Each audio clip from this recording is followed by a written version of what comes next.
드린 대로 우리 주서택 목사님 오셔서 우리 2부 또 3부 또 오후에 말씀 전해 주십니다. 우리 2부, 3부 참여하신 분들 오후에도 다 오셔서 말씀에 참여해 주실 부탁을 드리고요. 우리 주 목사님 참 여러모로 귀하신 분이신데 오늘 이렇게 시간을 내주셔서 너무 감사를 드립니다. 저희 가자 제일교회에서 이렇게 배출해낸 그런 자랑스러운 목사님이시고요. 이제 한 교회에 속한 그런 목회자라기보다는 한국 교회 전체와 또 많은 성도들을 섬기고 계시는 그러한 목사님이십니다. 내적 치유 사역을 27년간 하셨고 지금도 1년에 5차례씩 이 사역을 계속 이어져 가고 있는데 한국 내에서 이런 세미나가 아마 전무후무한 그런 세미나인 것 같습니다. 5만 2천 명 이상의 많은 성도들이 이 세미나를 통해서 회복과 치유의 그러한 은혜를 경험하고 있습니다. 우리 청주 주님의 교회 개척하셔서 훌륭히 목회를 잘 감당하셨고 지난해 11월에 보통 우리 70세에 은퇴를 하는데 우리 목사님은 65세에 좀 더 일찍 은퇴를 하시고 또 후임 목사님을 잘 세우셔서 한국 교계에 크고 작은 어려움들이 많이 있는데 좋은 샘플이 되는 그런 목회를 해오신 목사님이십니다. 저에게 오시기를 부탁드렸는데 기쁨으로 와주셔서 너무 감사드리고요. 우리 목사님 나오실 때 여러분들이 은혜 받겠습니다 하는 준비된 마음으로 우리 박수로 목사님을 맞이하도록 하겠습니다.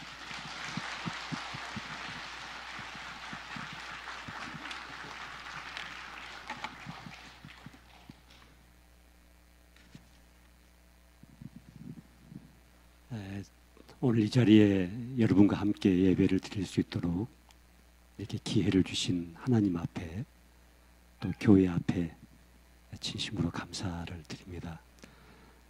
저는 우리 가자 제일교회를 중학교 1학년부터 제가 출석을 했습니다. 제가 오늘 예배를 준비하면서 우리 가자 제일교회 안에서 제 인생 속에 남아있는 아름다운 기억들 몇 가지를 제가 마음에 이렇게 생각을 좀 해보게 되었습니다. 제가 꽃과 나무를 키우는 것을 굉장히 좋아했습니다. 그래서 이제 고등학교 때는 저희 집이 이제 우리 교회에서 이렇게 내려가면은 사거리 중심에 있었는데요. 제가 이제 화분을 이렇게 키워가지고 토요일이면 이제 우리 교회에다가 이렇게 갖다 놨습니다.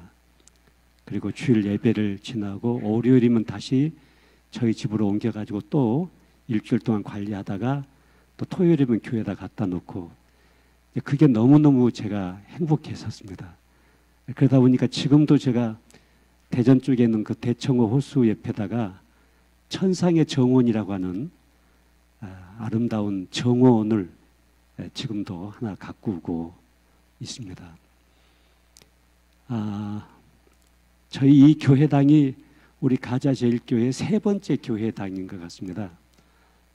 첫 번째 교회당이 있었을 때 한 번은 교회당 내부에 이렇게 얼룩도 져 있고 시멘트로 이렇게 벽을 발랐는데 그게 늘 제 마음에 이렇게 걸려 있었어요. 그래서 제가 기도하고 한번 마음을 딱 잡고 이제 페인트를 사다가 밤중에 아무도 없을 때, 아무도 보지 않았을 때 제가 밤새도록 교회 내부 벽에다가 페인트 칠을 했어요. 그리고 이제 새벽 기도가 될 때 다 끝나가지고 제가 이제 집으로 들어갔어요. 성도들이 새벽 기도 와보니까 교회당 안이 완전히 막 달라져 있었어요. 그러니까 제가 아무에게도 말하지 않고 혼자서 그런 밤새도록 교회 안에 페인트를 칠했던 그 기억도 제게 굉장히 아름다운 그런 기억으로 남아있어요. 또 두 번째 교회당을 건축할 때 이제 예배당 예부를 다 이렇게 지어놓고 내부에다가 지하실을 저희가 팠어요. 그럴 때 이제 겨울방학이 돼가지고 집사님들 몇 분하고 같이 이제 지하실 이 흙을 파다가 흙더미가 무너져가지고 제가 그 밑에 이제 깔리게 된 거예요. 그래가지고 이제 다리뼈가 금이 갔어요. 그래서 제가 이제 이 오른쪽 다리 하나를 통기부스를 이제 하고, 그때 제가 이 교회 바로 위에 우리 김계수 권사님이라고 하는 권사님 댁에 제가 이제 자취를 하면서 신학교를 다니고 있었는데, 그 눈이 조금 쌓이면 이렇게 내려올 수가 없어요. 이렇게 언덕이 돼가지고 더구나 이제 기부스를 한 상태 속에 있기 때문에. 그래서 제가 늘 이제 사택을 다니면서 식사를 이렇게 했는데 눈이 와가지고 밖에 나올 수가 없더라고요. 그래서 집 안에 있었는데 저에게 식사를 한 끼 두 끼 갖다 주셨어요. 사택에서. 그런데 어느 날은 하루 종일 밥을 안 갖다 주는 거예요. 그래서 하루 종일 굶었어요. 그러니까 뭐 다른 기부스를 통기부스를 했죠. 밖에 나갈 수는 없죠. 혼자서 참 싸늘한 방에 이렇게 누워가지고 있는데 하루 종일 밥을 안 갖다 주니까, 그때는 뭐 핸드폰이 있었던 것도 아니고 연락할 수도 없고, 그래서 하루 종일 굶었어요. 제가요. 만 하루가 지나가지고 그 다음날 아침이 돼서야 저에게 밥을 갖다 주신 분이, 아이고 우리 전사님 밥 안 갖다 줬네, 밥 안 갖다 줬는데 해가지고 밥을 들고 이제 올라오신 거예요. 그래서 그 밥을 넣고 너무너무 눈물이 막 나더라고요. 사람이 이제 먹는 것 때문에 상처와 서운함을 많이 갖는가 봐요. 그래서 그 밥을 넣고 너무너무 참 눈물을 흘렸던 그 기억도 참 지금은 굉장히 아름답고 따뜻한 기억으로 제 마음속에 남아있고요. 신학교를 다닐 때 우리 교회당을 건축을 했는데 저도 이제 헌금을 하고 싶은 거예요. 건축 헌금을 하고 싶은 거예요. 그런데 어떻게 돈이 없어요. 그때 이제 제가 저희 아버지에게 돈을 좀 타다가 신학교 등록금 내고 학교를 다니고 있었기 때문에 돈을 만들 수 있는 길이 없더라고요. 그래서 이제 여름방학이 됐어요. 방학이 됨과 동시에 제가 모래내 쪽에 거기 공사판에 갔어요. 가가지고 이제 그 공사장에 가서 일 좀 하게 해달라, 한 주간만. 그랬더니 벽돌을 쳐서 올릴 수가 있겠냐고 그러더라고요. 그래서 제가 벽돌 치고 올릴 수 있다. 4층에 6일 동안 월요일부터 토요일까지 벽돌을 쳐 올렸어요. 너무 땀이 많이 흘려서 제가 이제 고운 소금을 갖다가 놓고 소금을 먹어가면서 너무 이제 탈진돼 버릴까봐, 그러면 6일 동안 이제 벽돌을 쳐서 4층까지 올리는 일을 했는데, 6일 동안 하고 나니까 이제 품삯을 주는 거예요. 토요일 날 일이 다 끝나니까. 그 품삯을 갖다가 그걸 그대로 봉투에 담아가지고 제가 이제 건축 헌금을 했어요. 제 생애 속에 가장 값진 헌금을 했던 그런 기억도 제 기억 속에 굉장히 아름답게 남아있는 우리 교회와의 그런 삶의 여정이었어요. 제가 오늘 이 예배를 준비하면서 만약에 제 인생 속에 우리 가자 제일교회가 없었다고 한다면은, 물론 주님이 계셨죠. 주님이 계셨지만은 그래도 이 가자 제일교회가 없었다고 한다면, 또 우리 오노식 목사님, 사모님이 없었다고 한다면은 제 인생이 어떻게 됐을까? 어떤 삶을 내가 살아왔을까? 이런 생각을 제가 마음속에 갖게 됐습니다. 그러면서 오늘 이 예배에 제가 가서 무슨 설교를 해야 됩니까 하고 주님에게 제가 자꾸 물었어요. 자꾸 물었더니 주님이 저에게 오늘 본문 말씀을 딱 주시는 거예요. 내 백성을 위로하라, 이 말씀이셨어요. 내 백성을 위로하라. 오늘 우리 성도님들 한 분 한 분들에게 위로가 필요하신가 봐요. 위로가 필요하셔서 주님이 내 백성을 위로하라고 하는 이 말씀을 저에게 주셨는데, 성경 말씀은 언제든지 현재성을 가지고 있어요. 죽어버린 지식은 과거 완료형이지만 살아있는 진리의 말씀은 현재 진행형이에요. 그래서 오늘 이 본문 이사야서 40장에 있는 이 말씀 자체가 오늘 우리 성도님들 여러분 한 분 한 분에게 주시는 하나님의 위로의 말씀이 되시기를 바랍니다. 내 백성을 위로하라. 고린도서 1장 3절에 보시면 찬송하리로다. 그는 우리 주 예수 그리스도의 하나님이시오 자비의 아버지시오 모든 위로의 하나님이시라고 말씀하세요. 그리고 고린도서 1장 4절에 보시면 우리의 모든 환난 중에서 우리를 위로하신다고 말씀하십니다. 여러분, 하나님은 심판하시는 하나님이 아니세요. 정죄하는 하나님이 아니세요. 야단치시는 하나님이 아니세요. 하나님은 자비의 아버지심과 동시에 위로의 하나님이시라고 말씀하세요. 오늘 우리를 위로하시고 우리를 격려하시고 우리에게 힘을 주시고 희망과 소망을 부어주시고 우리에게 축복을 부어주시는 위로의 하나님이십니다. 오늘 본문 속에 제가 세 가지 영역에서 말씀을 좀 드리려고 하는데 일부 예배를 드릴 때는 제가 한 가지 영역만 말씀을 드릴 수밖에 없었어요. 첫째는 오늘 본문 1절에 보시면 이렇게 내 백성을 위로하라 이렇게 말씀을 하십니다. 하나님께서 여러분 한 분 한 분들을 말씀하실 때 내 백성이다, 내 사람이다, 내 식구다, 내 자녀다 지금 이렇게 말씀하시는 것입니다. 여기서 이 내 백성이라는 이 말씀은 이사야서 43장 1절의 말씀과 연결이 되어져 있어요. 이사야서 43장 1절에 야곱아 너를 창조하신 여호와께서 지금 말씀하시느니라. 이스라엘아 너를 지으신 이가 말씀하시느니라. 너는 두려워하지 말라. 내가 너를 구속하였고 내가 너를 지명하여 불렀나니 너는 내 것이라 이렇게 말씀하십니다. 여러분, 성경은 이 아침에 우리에게 말씀하시기를 너는 내 것이다. 하나님이 그렇게 말씀하십니다. 여러분, 내 것은 떨어진 양발 조각 하나도 관심이 있거든요. 남들은 전혀 관심 없는 버려진 칫솔 하나도요, 내 것은 내가 챙기거든요. 하나님께서 우리에게 이 아침에 말씀하시기를 아무개야 너는 내 것이다. 내가 너를 구속했고 내가 너를 지명하여 불렀다. 그리고 너는 내 딸이고 너는 내 아들이다. 이렇게 말씀을 하십니다. 이사야서 46장 3절부터 4절까지는 이렇게 말씀하세요. 야곱의 집이여 이스라엘 집에 남은 모든 자여 내게 들을지어다. 배에서 태어남으로부터 내게 안겼고 태에서 남으로부터 내게 업힌 너희여. 우리가 어머니 배에서 태어날 때 누가 우리를 딱 안으셨냐면은 하나님 아버지께서 우리를 안으셨다 이렇게 말씀하십니다. 배에서 태어나면서부터 내가 너를 안았다. 태에서 남으로부터 내가 너를 업었다 이렇게 말씀하십니다. 여러분, 하나님의 말씀을 깊이 들으셔야 됩니다. 우리 어머니가요, 몇 년 전에 돌아가시기 전에, 작년에 돌아가셨는데 몇 년 전에 저에게 그렇게 말씀하시는 거예요. 내가 너에게 할 말이 하나가 있다.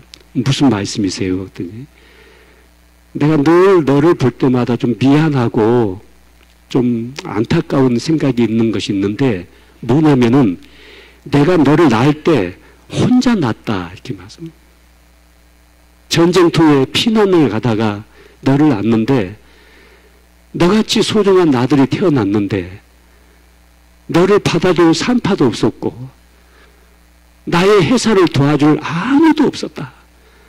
어두운 골방 속에서 내가 너를 혼자 낳아서 혼자 태를 자르고 혼자 낳아서 그것이 내가 늘 너를 생각할 때마다 좀 미안하고 엄마 노릇을 제대로 못한 것 같아서 늘 아쉬웠다. 그 말씀을 우리 어머니가 하시는 거예요.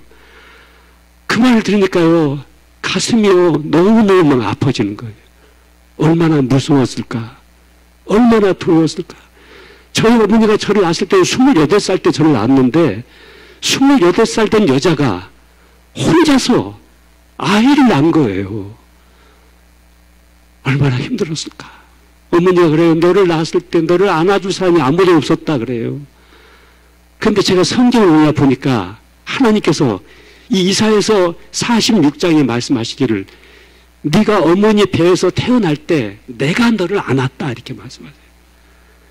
그리고 너의 어머니 태에서 네가 태어날 때 내가 너를 업었다 이렇게 말씀하세요.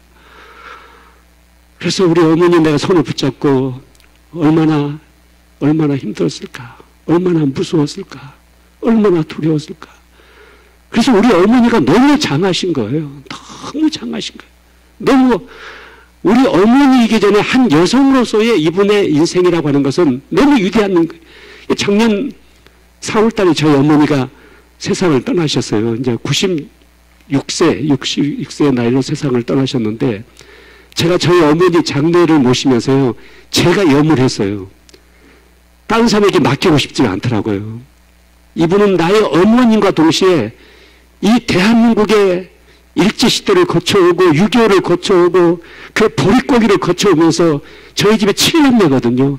7남매를 낳아가지고 키워내신 위대한 한 여성, 위대한 어머니, 대한민국의 어머니. 이런 어머니를 내가 마지막 장례를 모시면서 내 손으로 내가 어머니를 염을 해야 되겠다. 그래서 여동생의 도움을 받아가면서 내가 염을 하고 어머니에게 수의를 입히지 않았어요. 봄에 돌아가셨기 때문에 연분홍 색깔의 치마를 입혀드리고 진달래꽃이 솟아 놓아져 있는 아름다운 한복을 입혀드렸어요. 그러니까 어머니 작년에 제가 장례를 모셨습니다마는 그 어머니에게 제가 그런 말을 한 적이 있어요. 어머니가 좀 혼자 난 것 같지만은 혼자가 아니었어요. 그곳에 주님이 계셨어요. 그리고 주님이 저를 받아주시고 내가 이 땅에 태어날 때 주님이 가장 기뻐하셨어요. 여러분, 이 말씀은 사실이에요. 여러분들 중에 나는 육신의 부모가 있지만은 고아처럼 살아왔다. 나를 도와줄 사람이 아무도 없었고 나를 지켜줄 사람이 아무도 없었다. 나를 보호해줄 사람이 아무도 없었고 나는 고아처럼 애롭게 인생을 살아왔다고 생각하시면서 마음속에 비가 내리고 있는 분, 내 속에서 울고 있는 분, 여러분 오늘 말씀 잘 들어보세요. 여러분 고아가 아니었어요. 하나님이 나의 아버지셨어요. 그 하나님이 나를 이 땅에 태어나게 하기 위해서 육신의 부모를 선택하시고 우리의 조국을 선택한 거예요.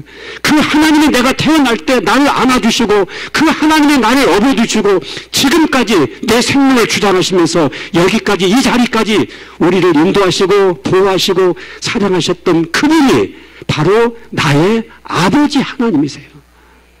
여러분 그렇게 믿으십니까? 여러분 그 하나님을 한번 아버지 하고 불러보세요. 아버지. 아버지. 더 크게 아버지. 아버지. 아버지.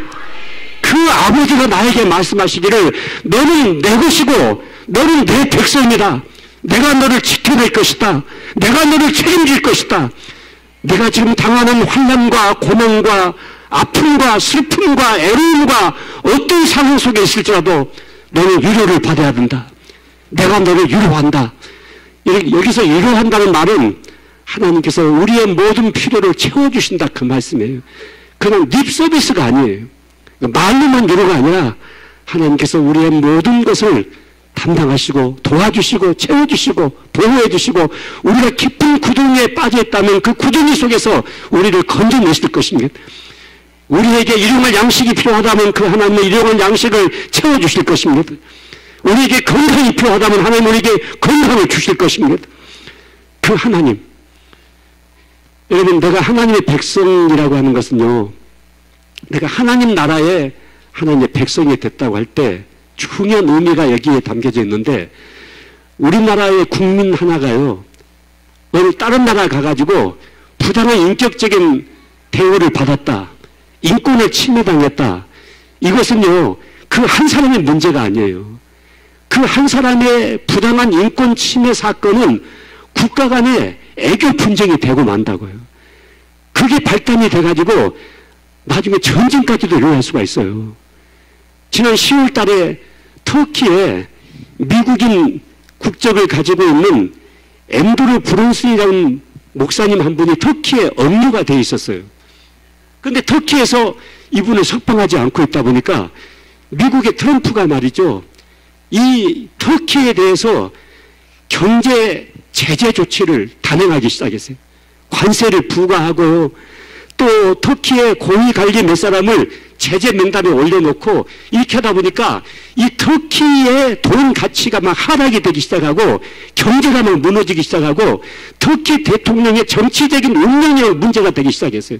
그러다 보니까 터키가 부랴부랴 그 목사님을 석방을 했던 사건이 지난 10월 달에 있었어요.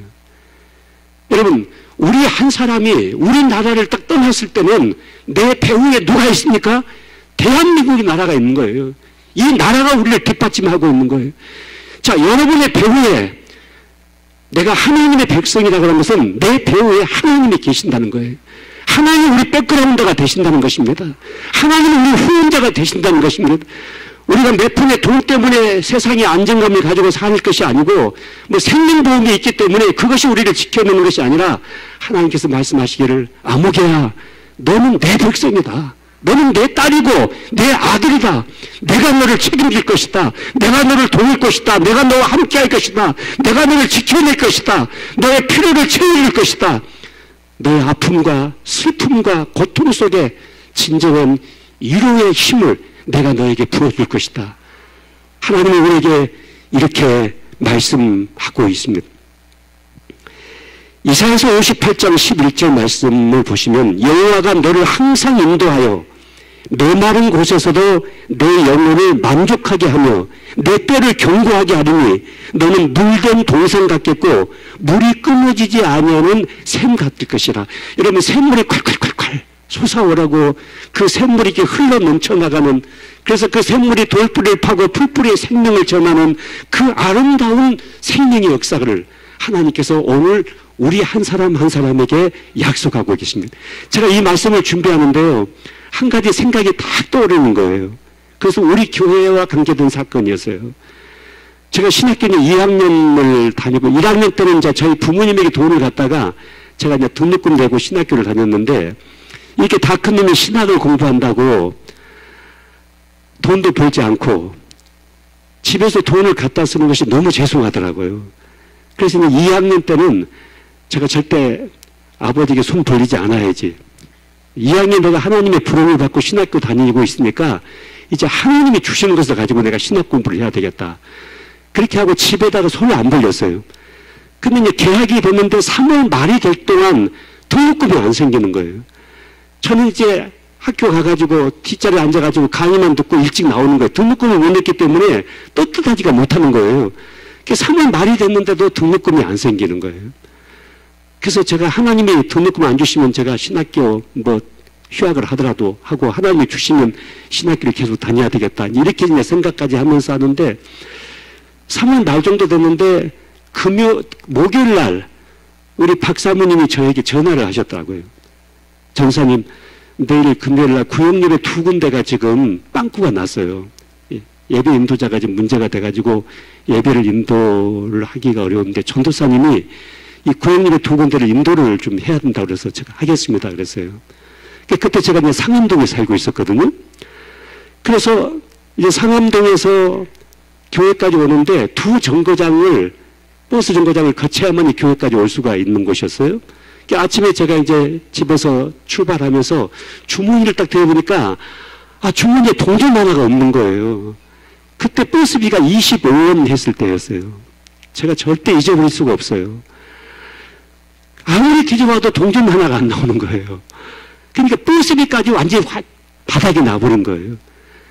제가 살고 있는 집이 아현 성결교회 권사님 댁이어서 그래서 그 권사님에게 돈을 빌릴 수도 있겠지만 빌리고 싶지가 않더라고요.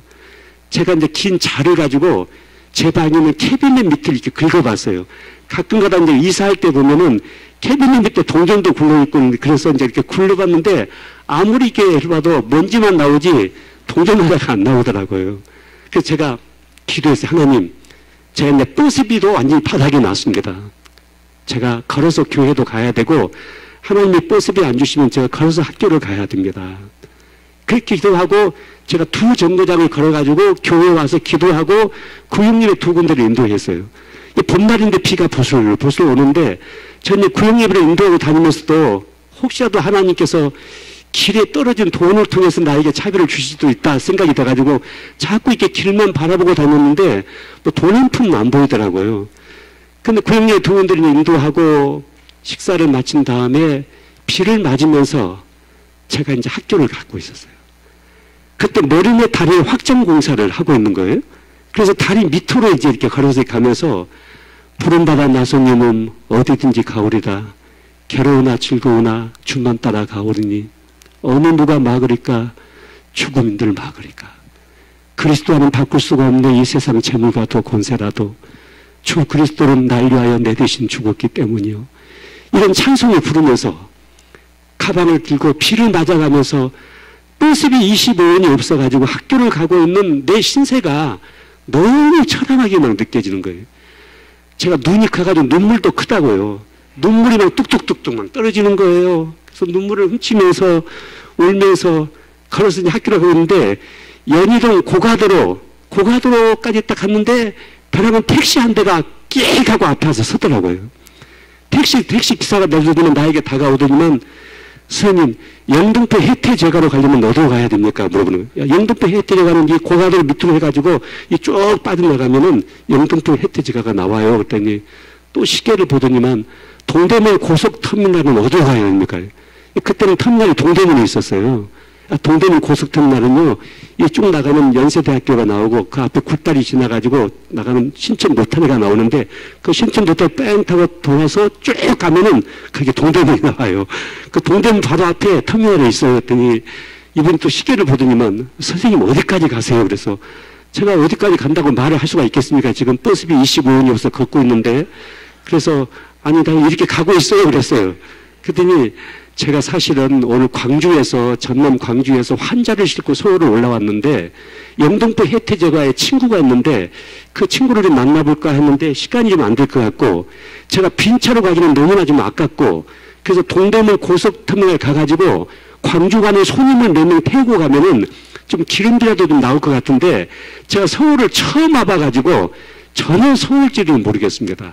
선생님 가시는 길목이면 제 차 좀 타고 저 좀 길 좀 안내 좀 해주세요. 여러분은 우연히 택시가 왔다고 생각이 될 수가 있죠. 저는 그게 아니더라고요. 버스비 25원이 없어가지고 걸어서 학교를 가고 있는 나를 위해서 우리 주님이, 제가 고향이 광주거든요. 우리 고향에서 택시를 보냈구나. 이렇게 생각하니까요. 막 눈물이 막 쏟아지는 거예요. 택시 옆자리에 앉아가지고 막 우니까 택시기사가 나보고 왜 우냐고 자꾸 물어보는 거예요. 그러니까 제가 그 얘기하면 그 사람이 이해가 되겠습니까? 그럴 일이 있다고. 근데 이제 동대문 고속터미널 거기 2대 부속병원 후문 쪽에다가 차를 세워놓고 저를 보고 이제 택시를 좀 지켜봐 달래요. 자기가 손님을 좀 데리고 오겠다고. 근데 내가 지키고 있겠다고 했더니 손님을 4명을 데리고 왔어요. 광주 간 손님을. 4명을 딱 태우고 난 다음에 제가 택시 뒤에 서 있었는데 나에게 다가오더니만 너무 고맙다고 하면서 제 손에다가 돈을 쥐어주는 거예요.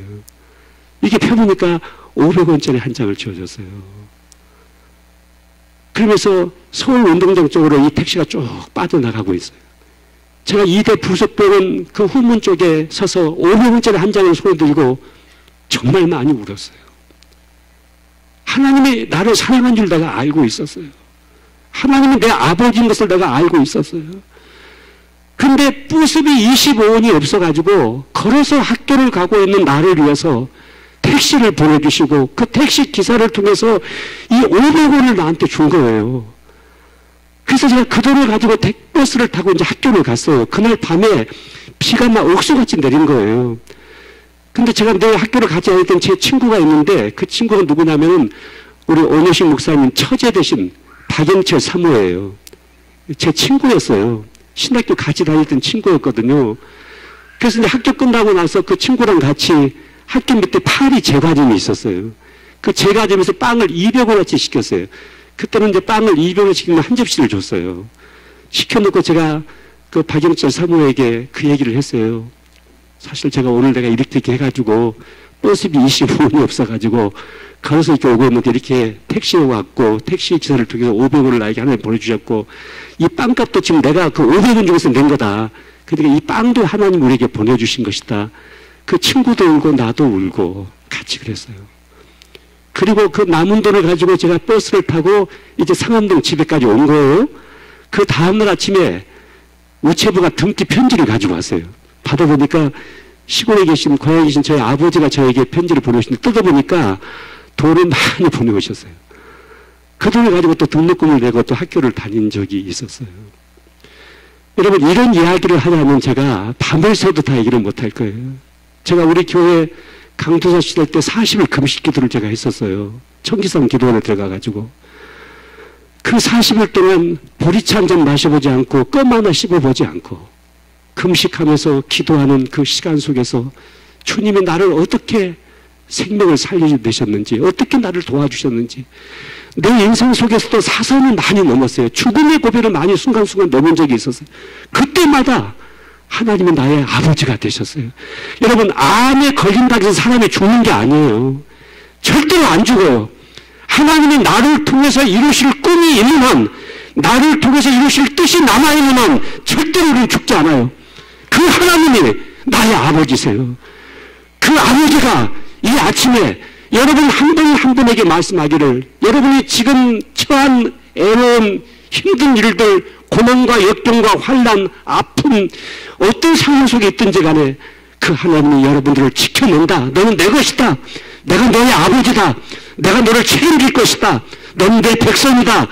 하나님은 그렇게 우리에게 말씀하고 계십니다. 여러분, 이 말씀이 여러분에게 큰 위로가 되시기를 바랍니다. 두 번째로 보시면, 오늘 너희는 예루살렘의 마음에 닿도록 말하라. 그것에게 외치라. 여기 예루살렘이란 말은요, 선택받은 하나님의 자녀들을 가리킬 때 이스라엘 백성, 예루살렘 이렇게 말씀하는 거거든요. 그 노역의 때가 끝났다 이렇게 말씀하십니다. 그 크게 외쳐서 이 말씀으로 이스라엘 백성들을, 예루살렘 백성들을 위로를 해야 되는데 뭐라고 위로해야 되냐면 그 노역의 때가 끝났다 이렇게 말씀하십니다. 여러분, 그 노역이란 말은 중요하게 이 애굽의 이스라엘 백성들이 종 되었던 때와 연결돼 가지고 지금 이 말씀을 하고 있는 것입니다. 종으로 묶이고 결박당하고 모든 자유를 상실하고 억압되고 갇혀있고 그런 모든 상황 속에서 그 노역의 때가 끝났다 이렇게 말씀하십니다. 여러분이 어떤 상황 속에 갇혀있는지 저는 잘 몰라요. 여러분 마음이 어떻게 슬프고 어떻게 아프고 어떻게 힘들고 여러분 가정의 경제적인 문제가 어떻게 풀리지 않고 육체적인 질병에서 어떻게 좀 힘들어하고 있고 저는 다 알 수가 없는데 하나님께서 이 아침에 여러분에게 말씀하기를 아버지야 그 노역의 때가 끝났다 이렇게 말씀하십니다. 여러분에게 있는 그 아픔 고난 역경의 때가 끝났다 이렇게 말씀하십니다. 여러분 이 말씀을 믿음으로 받으시기 바랍니다. 여러분의 몸에 질병이 있습니까? 하나님께서 그 질병을 치유하실 것입니다. 물질적인 문제가 있습니까? 그 물질의 문제를 하나님께서 풀어내실 것입니다. 여러분 가족 간에 갈등이 있습니까? 그 갈등 문제를 하나님께서 해결해내실 것입니다. 역사를 계실 것입니다. 하나님께서 움직이실 것입니다. 그 노역의 때가 끝났다 이렇게 말씀하십니다. 여러분 하나님께서 끝났다면 끝난 것 아닙니까? 여러분요? 하나님께서 문제를 해결하겠다면 해결되는 거 아닙니까? 이 말씀은 또 어떤 말씀과 연결되냐면 너의 인생의 전반전은 끝났다 그 말씀이에요. 전반전은 끝났다. 이제 후반전이 시작된다 그 말씀입니다. 여러분 전반전에 아무리 꼴을 먹었어도 아무리 내가 패배를 했어도 하나님이 판을 딱 바꿔가지고 후반전에 딱 꼴을 넣어버리면요 역전을 시켜버리면 인생은 달라지는 거예요. 여러분의 지나간 인생의 전반전이 때로는 실패한 인생일 수도 있고 낙심된 인생일 수도 있고 많은 상처와 아픔 속에 울고 있는 인생일 수도 있어요. 여러분 교회를 나오는 분들 중에도 죽고 싶다는 분들이 계시더라고요. 목사님 저 죽고 싶어요. 저 죽고 싶어요. 얼마나 힘들면 그렇게 얘기를 하겠어요. 저 죽고 싶어요. 그만 살고 싶어요. 그런데 하나님께서 그 죽고 싶다는 그 인생의 전반전은 끝났다 이렇게 말씀하시는 거예요. 끝났다. 이제 너의 인생의 후반전이 시작이었는다. 하나님이 너의 인생의 새 판을 짤 것이다. 이렇게. 여러분 이 말씀 믿음으로 아멘을 받으시기 바랍니다. 여러분 인생의 새 판을 하나님이 짜신다. 여러분 가정 속에 새 판을 짜신다. 여러분 인생 속에 새 판을 짜신다. 물질적인 문제, 건강의 문제, 인간관계의 문제, 직장에서 갈등의 문제 이 모든 영역 속에서 하나님의 판을 바꾸신다고 그럽니다. 작년에 북한에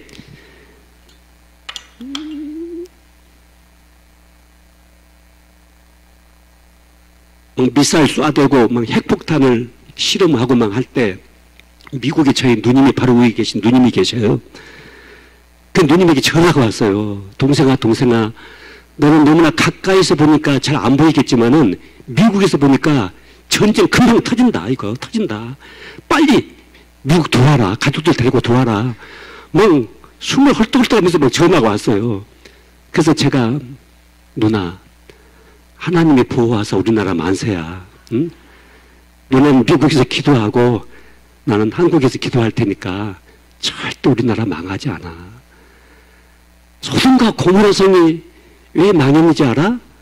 거기 정치가 없어서 망했나? 군사력이 부재가 돼서 망했나? 교육력이 없어서 망했나? 아니야. 소돔과 고모라 성이 망했던 것은 그 소돔과 고모라 성을 가슴에 끌어안고 기도했던 의인 10명이 없었기 때문에 그 성이 망한 거야. 지금 우리나라는 5만여개 교회가 있고 우리 대한민국의 하루가 어떻게 시작된지 알았나? 5만여개 교회가 새벽 기도를 하면서부터 대한민국의 하루가 시작이 되고 있어. 이런 나라를 어떻게 하나님의 전쟁을 일어나가지고 불바다를 만들 수가 있겠어? 이 나라가 어떻게 망할 수가 있겠어? 아니야 누나. 우리나라 너무 걱정하지 마. 미국에서 누나 잘 살고 있고 우리나라는 하나님이 보호하시기 때문에 이 나라를 지켜내실 거야. 제가 그렇게 이제 우리 누님에게 얘기를 했어요.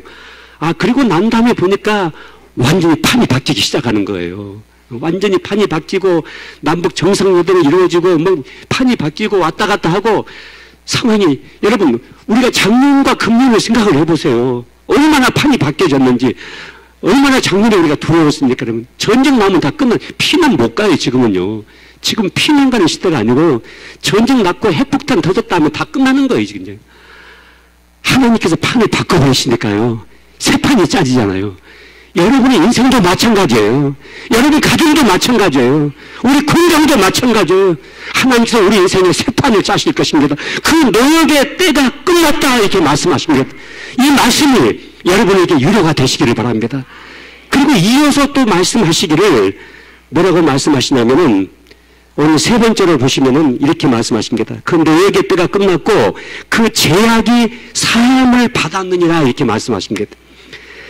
여러분 사람의 정신적인 에너지를 가장 많이 소모시키는 것이 뭐냐면 죄책감이거든요. 정죄감.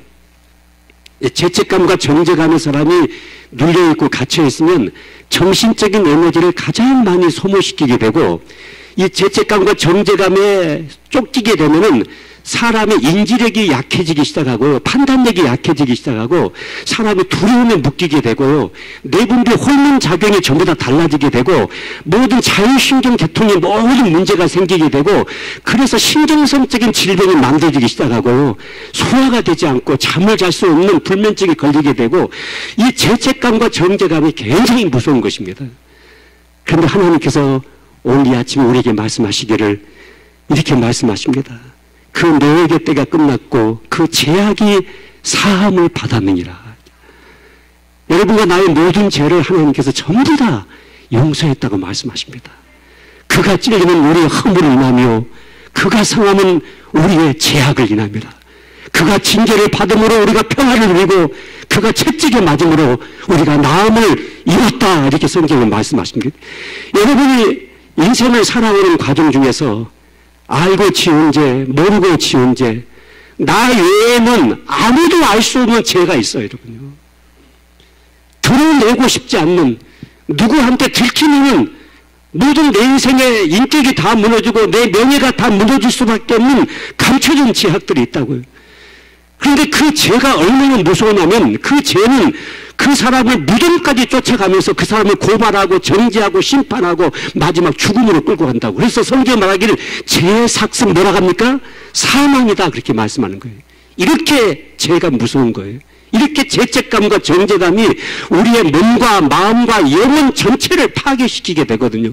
그런데 그 죄를 하나님께서 다 용서했다 이렇게 말씀하십니다. 성경이 이렇게 말씀하십니다. 동이 서에서 논과 같이 내가 너희 죄를 기억지도 아니하겠다. 주홍같이 붉은 죄를 눈과 같이 희게 할 것이고 진홍같이 붉은 죄를 흰 양털처럼 깨끗하게 씻어내겠다고 말씀하십니다. 여러분, 예수님이 나를 위해서 십자가에 짊어지신 것은 이 죄 때문에 십자가에 짊어지신 것입니다. 그렇다고 한다면 내가 그 죄책감과 정죄감에 묶여 있다고 하는 것은 예수 그리스도의 십자가를 무효화시키는 결과가 되고 말잖아요. 그렇기 때문에 여러분들이 하나님 앞에서 어떤 실수와 어떤 죄를 가지고 있을지라도 그 모든 죄를 하나님께서 깨끗하게 용서했다는 사실을 굳게 믿으시기 바랍니다. 여러분, 하나님이 용서했다면 완전히 용서가 된 것입니다. 어떤 목사님이 내가 부흥회 한번 참석했는데 이렇게 설교하는 거예요. 우리가 죽으면 하나님 앞에 딱 서게 되는데 하나님 앞에 설 때 우리가 이 땅에서 행했던 모든 흔적이 영화 스크린에 나타나는 것처럼 전부 다 나타나게 될 것이다.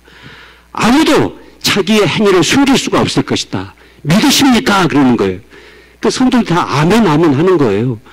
저는 그 설교를 들으면서 아멘을 못 하겠더라고요. 목사님들 말 중에요, 성경 아닌 말이 많이 있어요. 자기 말을 하는 거예요.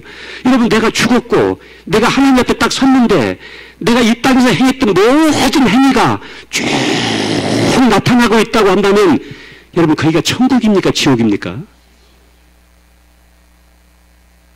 여러분, 저도요, 우리 어머니에게 거짓말하고 돈 타다가 쓸데없는 짓 하고 다녔고요. 저희가 여기 북가자동에 살 때요, 그때 이 동네에서는 저희 집이 괜찮은 집이었어요. 왜냐면 가장 큰 가게를 하고 있었어요. 여기 밑에 만물상이라고, 요즘 같으면은 슈퍼를 크게 하고 있는 것처럼 가장 큰 그 슈퍼를 하고 있었거든요. 저희 아버지 어머니가. 그래서 저희 집이 좀 괜찮은, 돈은 괜찮은 집안이었어요. 그래서 내가 돈 타다가 이 집도 하고 저 집도 하고 남의 집 호박이가 말뚝 받고 다니고 어렸을 때 저도요, 생각에는 부끄러운 짓이 참 많아요. 정말 많아요. 그게 그대로 나타나고 있다고 한다면 여러분, 거기가 천국이 될 수가 있습니까? 근데 성경 말하기를 내가 너희 죄를 동이 서에서 먼 것 같이 기억지도 않겠다 이렇게 말씀하셨어요. 여러분, 하나님의 망각 증세는 완벽한 거예요. 하나님이 기억지 않는다면 영원히 기억지 않는 거예요. 여러분, 하나님도 기억지 않고 있는 죄를 내가 기억하면서 그 죄책감과 정죄감에 눌려 있다고 한다면 그럼 하나님을 죽이는 무서운 불신앙이 된다고요. 그래서 하나님도 나의 모든 죄를 다 용서하셨다면은 나도 이제 그 죄책감과 정죄감에서 벗어나서 자유함을 가지게 돼요. 복음 안에서 자유함을 가져야 된다고. 여러분, 깨끗한 집이 있고 더러운 집이 있죠. 그렇죠, 여러분요. 깨끗한 집은 왜 깨끗합니까? 집이 깨끗하니까 깨끗한 집이에요. 예, 더러운 집은 집이 더러우니까 더러운 집이죠. 그러면 깨끗한 집에는 쓰레기가 없고 더러운 집에는 쓰레기가 있을까요? 아니죠. 깨끗한 집에도 쓰레기가 있고 더러운 집에도 쓰레기가 있는 거예요. 근데 깨끗한 집에는 이 쓰레기가 쓰레기통 속에 들어가 있고 더러운 집에는 쓰레기가 널려져 있을 뿐이에요. 똑같이 쓰레기가 있는데 그 쓰레기를 어떻게 처리했느냐에 따라서 깨끗한 집이 될 수도 있고 더러운 집이 될 수도 있잖아요. 여러분, 모든 사람은 죄 속에 빠져 있어요. 의인은 논란이 하나도 없어요. 모든 사람이 죄 가운데 있어요. 그런데 이 죄의 문제를, 죄를 예수 그리스도의 십자가 앞에 갖다 놓는 사람은 거룩한 성도가 되는 거예요. 그런데 이 죄를 가슴에 부둥켜 안고 죄책감과 정죄감에 묶여 있는 사람은 영원한 하나님의 영생과 관계가 없는 삶을 살 수밖에 없는 거예요. 여러분이 어떤 실수, 어떤 허물이 있든지 간에 나만이 가지고 있는 숨겨져 있는 어떤 죄악이라 할지라도 하나님 앞에 들고 나오면, 십자가 앞에 들고 나오면 예수님께서 우리의 모든 죄를 깨끗하게 용서해 주십니다. 여러분, 그게 믿으십니까? 그게 확신하십니까? 여러분, 이 죄책감을 가지고 있으면 우리가 병에 묶이게 된다고요. 이 죄책감과 정죄감을 갖고 있으면 우리 안에 신경성적인 질병들이 일어나게 되고 우리 안에 두려움이 만들어지게 되고 우리 안에 내분도 혼돈작용이 다르게 나타나게 되고 그것이 나중에 암으로도 발전될 수 있고 심혈관 질병으로 쓰여질 수도 있어요, 여러분요. 그런데 그 모든 죄를 하나님께서 깨끗하게 사했다. 완전히 지워버렸다. 그래서 여러분과 내가 나중에 이 세상을 딱 떠나가지고 하나님 앞에 딱 들어갈 때는요, 한 번도 죄를 범하지 않은 신부처럼 주님은 우리를 영접하실 것입니다. 깨끗하게 영접하실 것입니다. 그래서 찬송가 작사는 목보다도 더 검은 죄로 물든 이 마음 눈보다도 더하게 깨끗하게 되었네. 여러분, 우리의 모든 죄를, 모든 허물을 하나님께서 깨끗하게 용서해 주셨다고 말씀하십니다. 여러분, 내가 상처받은 것도 많죠. 그러나 내가 누군가에게 상처를 준 말을 했다거나 누군가에게 상처를 줄 수 있는 눈빛을 쐈다든가, 사람이 눈총을 막 쏘잖아요. 눈을 막 총을 쏘니까 팍팍 맞고 막 죽는다고 사람들이 말이죠. 그리고 이 독을 품고 있는 사람들이 말을 하잖아요. 그걸 보고 독설이라고 그러거든요. 독을 품고 말을 하면 독설이 돼가지고 사람이 가슴에 비수를 막 찌르는 거예요. 그래서 말 한마디 듣고 사람들이 막 오해를 해가지고 자살을 해버린다거나 말 한마디 잘못 듣고 막 뚜껑이 열려가지고 막 방문 뛴다거나 그렇게 되잖아요. 그래서 우리가 이 독을 우리 몸에서 해독을 시켜야 돼요. 근데 여러분이 예수 믿기 전보다 예수 믿고 난 다음에 독이 많이 해독이 됐죠. 여러분 생각할 때 좀 삶이 좋아졌죠. 예? 교회 나오기 이전하고 교회 나온 이후하고 비교를 해볼 때 훨씬 더 사람이 더 유해지고 훨씬 더 너그러워지고 훨씬 더 마음 씀씀이가 더 좋아지고 그럴 수가 있어요. 그런데 아주 율법적인 사람, 아주 율법에 묵던 사람은요, 교회를 나오면 나올수록 더 심판자가 된 사람이 있어요. 더 정죄하고 판단하고 막 심판해 본 사람이 있는데, 그런데 우리는 은혜 가운데 있거든요. 우리는 복음 안에 있는 사람도 있거든요. 율법적인 사람이 아니에요, 우리가요. 그래서 예수를 믿고 교회를 나오면 우리 마음에 독이 많이 이제 해독이 되죠. 그래서 사람이 좀 이제 괜찮아지고 인상도 좀 부드러워지고요. 여러분, 가로로 주름이 지는 것은 괜찮아요. 근데 세로로 주름이 지는 것은요, 그 사람 책임이에요, 여러분요. 예? 신경질 부르고 막 화를 내면 사람이 세로로 주름이 지거든요. 이 가로로 주름이 지야지 이게 정상적이 되는데, 그런데 하나님께서 우리 한 사람 한 사람 속에 있는 이런 상처와 아픔들, 이런 문제들, 거기서 우리를 하나님께서 풀어내기를 원하시는데, 여러분들이 독을 많이 해독을 시켰고 교회를 나오신 지 오래됐지만 제가 이렇게 보니까 아직도 독들이 남아있네요. 그러니까 그 독을 해독시키려면 약을 먹어야 되잖아요. 그 약을, 무슨 약을 먹어야 돼요? 그렇죠. 신약과 구약을 성령 영혼의 속에 집어넣어가지고 피가 되고 살이 되게 그 말씀을 먹어야만이 여러분 몸에서 이제 독이 빠져나가는 거예요. 저도 이제 교회 목회를 제가 이제 15년 동안 목회, CCC 학생들 사역을 할 때는요, 그런 것을 잘 몰랐어요. 근데 교회 목회를 하다 보니까 여러 부류의 사람들이 교회 안에 있는 거예요, 이제는요. 국민학교 야간 중퇴를 못한 분부터 시작해서 투박사까지 있는 거예요. 박사학위 2개씩 받는 사람까지 교회 안에 있는 거예요. 그 사람들이 이제 한 공동체가 돼가지고 교회 안에 머물고, CCC는요, 4년만 키워놓으면 다 떠나버려요. 그러니까 편해. 또 새로운 사람들이 오니까. 그리고 이제 한번 4년 동안만 할 수 있는 설교 재료, 4년 동안 할 수 있는 강의안만 갖고 있으면 평생 CC 강사를 하는 거예요. 근데 4년 만에 학생을 다 흘러가 버리니까. 그런데 교회는요, 떠나지 않는 거예요. 다 교회 울타리 안에 다 남아있는 거예요. 했던 설교 또 할 수도 없고 말이죠. 그래서 이 15년 동안 제가 목회하면서 설교하는 것이 가장 힘들더라고요. 정말 설교하는 것이 힘들더라고요. 근데 왜 설교가 또 힘이 드냐면 설교한들 내가 살아야 되니까 힘이 들죠. 근데 우리 교회를 보니까요, 교인이 제가 이제 7명에서 교회를 시작했거든요. 교회 개척할 때 7명에서 교회를 개척했는데, 교인이 7명이 있을 때는 7가지 문제가 있고요. 100명이 되니까 100가지 문제가 있고요. 나중에 1000명이 되니까 1000가지 문제가 생기더라고요. 그런 교회 안에서 상처를 받기도 하고 상처를 주기도 하고 그런 많은 아픔들이 저희 교회 안에 있는데, 이제 그런 상처를 가지고 있으면 누가 먼저 쓰러지냐면요, 상처를 나에게 준 사람이 쓰러지는 것이 아니라 상처를 받는 사람이 쓰러지고, 그 상처 속에서 그 마음을 풀지 못하고 있을 때 상대방이 쓰러지는 것이 아니고 내가 먼저 쓰러져요. 그래서 이제 이 상처와 아픔들을 치유하는 그런 사역들을 이제 교회 목회 속에서 계속 해오면서 가장 중요하게 제가 붙잡았었던 부분은 바로 이 죄 문제가 깨끗하게 치유가 되고, 그래서 하나님과 나와의 관계가 개인적으로 친밀해야만이 나와 내가 이제 관계가 건강해지거든요. 여러분, 내 겉사람과 속사람이 전쟁을 하고 있는 사람이 있어요. 그래서 내 속 사람이 절대 나를 인정하지 못하는 거예요. 넌 가짜다 그러지. 네가 교회 목사냐? 넌 가짜다. 내 속 사람이 계속 나에게 이렇게 공격을 하는 거예요. 그러면 내 안에 평화가 없잖아요. 내 안에 깊은 쉼이 없고 안식이 없잖아요. 그러면 교회 생활이 행복하지가 않죠. 그래서 내 속 사람과 내 겉사람의 관계가 화해가 돼야 돼요. 이렇게 하나가 되고, 그래서 내 속 사람과 겉사람이 서로 하나가 되고 서로 사랑하고 아껴주고 인정해주고, 이제 그렇게 돼야만이 내가 정말 이제 행복해지고 내 마음속에 깊은 쉼과 안식이 찾아올 수가 있게 되거든요. 이제 그렇게 돼야만이 내가 이제 옆에 있는데 가족들과의 관계도 이제 건강하게 할 수가 있죠. 근데 내 안에 이제 상처와 아픔을 가지고 특별히 죄책감과 정죄감 속에 묶여 있게 되면은 두려움이 생기거든요, 속에서요.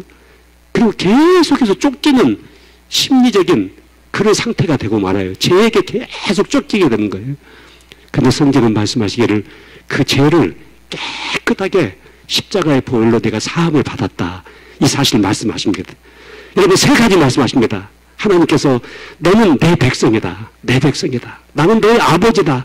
두 번째는 너의 노예기 때가 끝났다. 너의 인생의 전반전이 끝났다. 이제 내가 너의 인생의 후반전을 시작할 것이다. 내가 새해를 행할 것이다. 그리고 세 번째는 너의 그 모든 죄를 내가 깨끗하게 다 용서했다. 깨끗하게 사했다. 여러분, 그렇다고 하면 우리가 하나님 앞에서 감사하고 기뻐해야 될 것입니다. 정말 나의 모든 허물을 다 용서해 주신 그 하나님 앞에서 우리가 영광을 돌려야 될 것입니다. 다 같이 한번 눈을 감아 보십시다.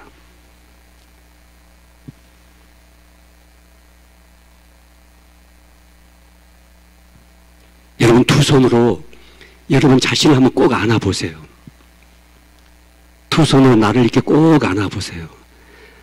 이 시간 하나님이 나의 진정한 아버지가 되셔서 나를 안아주신다는 그 믿음을 가지고 한번 꼭 이렇게 안아보세요.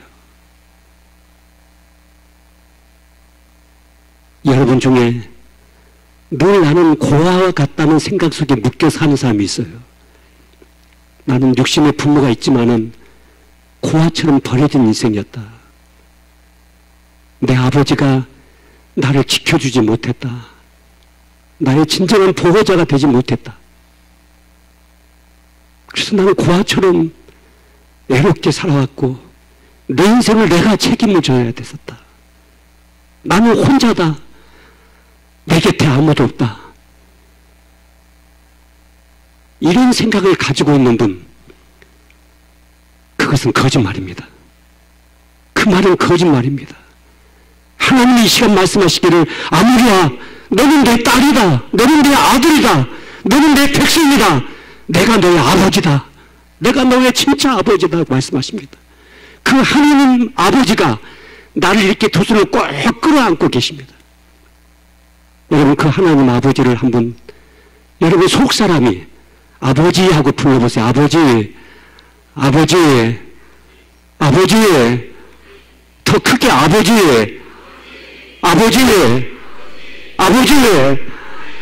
그 아버지에게 이 시간 여러분 힘들고 어려운 일이 뭐가 있습니까? 그걸 지금 말씀해 보세요. 아버지에게. 아버지, 제가 이 일이 너무나 힘들어요. 아버지, 내가 이렇게 너무나 애로워요. 너무 슬퍼요. 지금 아버지에게 말씀을 한번 드려보세요. 아버지에게 말씀을 드려보세요. 그 아버지에게 여러분에게 무슨 말을 하시는가? 여러분, 믿음의 귀를 열어서 그 아버지의 음성을 들어보세요.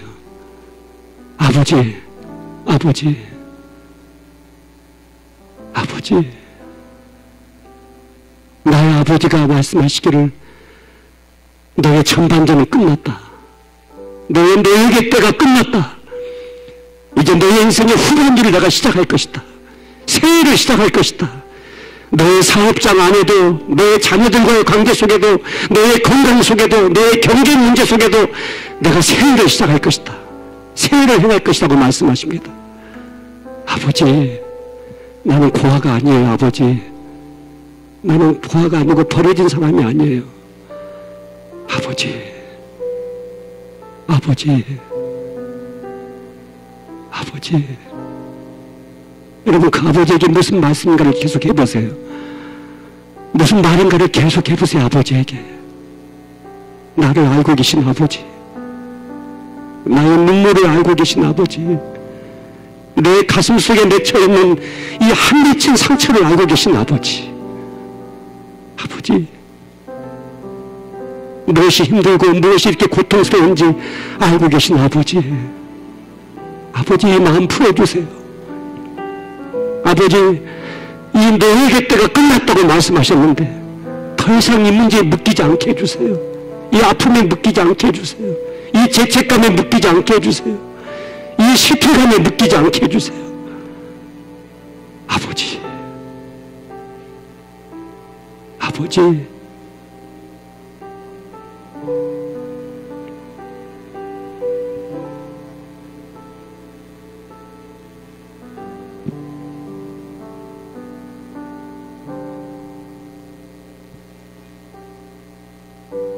거룩하신 아버지 하나님, 내가 넘어지고 실패하고 실수하고 상처를 주기도 하고 상처를 받기도 하고 지금까지 인생을 살아오는 내 삶의 여정 속에서 하나님 없이 살아왔던 순간들도 있었습니다. 제약된 삶을 살았던 순간도 있었습니다. 절망하고 낙심 속에 울고 있었던 순간도 있었습니다.